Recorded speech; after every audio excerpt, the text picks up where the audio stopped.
Have you ever noticed that when you try to break a bad habit you didn't want a younger sibling to pick up, you'll go to extreme lengths to cover it up just to make sure no one makes a bad impression? Well, that's what the Loud siblings found out in the episode I'm going to talk about today. So join me as I, SteamTeamRedubUK, CC Trainor-Ling, bring you another retro review from past seasons of the Loud House. Cue the intro.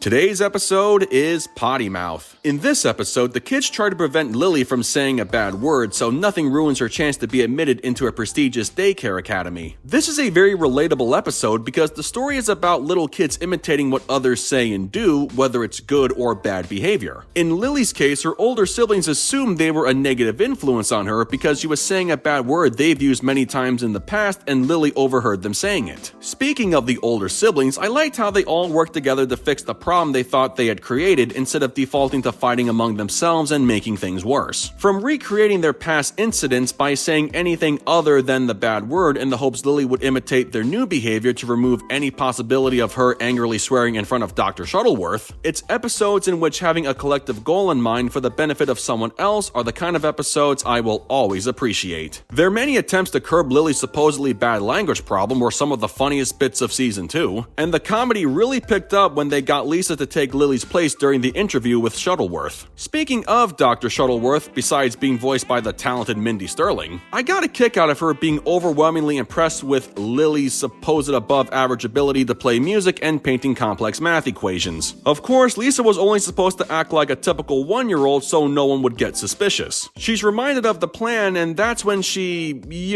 finally does what any typical one-year-old would do. Nonetheless, the plan was successful because Lily got accepted into the daycare, and that's when we find out Lily was never actually saying the D word. She was actually saying the word donut the entire time. When she was watching TV and looking at the food tray in the living room, she just wanted a donut, and it was just downright adorable. Remember, babies have a hard time pronouncing words when they're first learning to talk, and chances are they may say something that sounds inappropriate even though it's not. If anything, this actually shows how smart Lily is for her age when she's able to associate certain words with certain objects. So it's at that point the kids figured they had nothing to worry about and that they weren't bad influences after all. Well, that is until Charles took Lily's donut, which prompted her to angrily say a swear word that gets bleeped out, making the rest of her family gasp in horror. That was hands down the funniest part of the entire episode. Not only is it hilarious when you remember how other cartoons like SpongeBob and Powerpuff Girls had similar moments of goofy sound effect censorship whenever someone said a bad word, it's even more hilarious in Lily's case because you start to wonder where this baby could have learned that particular word. The kind of word that requires the usual sound effect whenever words get censored on TV. And from whom did she hear such a word? Plus, the way Lily moves her mouth got me thinking she was definitely not saying damn it. She was clearly saying a one-syllable word, and I think we all know what that word might be, which makes this even more amusing. Perhaps someone in her family really is a bad influence if she was able to learn that word at such a young age, and there's a good chance she may have learned it from everyone. Overall, this episode had both a relatable conflict pulled directly from reality, and a very comedic way of fixing the supposed language problem the older kids thought they had created for Lily. They didn't want to be the reasons why their sweet, innocent, and very impressionable baby sister couldn't get accepted into the Shuttleworth Daycare Academy, and their plan to put things right came off as very sincere. It may not be the most amazing episode of season 2, but damn it, this was funny for what it was, and you can't help but laugh along with it. Aside from a continuity error with Lisa somehow being able to see without her glasses when it was established early on how she can't do or see anything without them, I highly recommend watching this episode. With that said, I give Potty Mouth an 8.5 out of 10. Well folks, that concludes my review of Potty Mouth. So I gotta ask, what did you guys think of this episode? Sound off in the comments below, and be sure to click that subscribe button for more Loud House related content. That's going to do it for me. I'll catch you guys for the next video, but until then, this is SteamTeamRedubUK, CC Trainor-Ling, signing off. Peace out, home slices.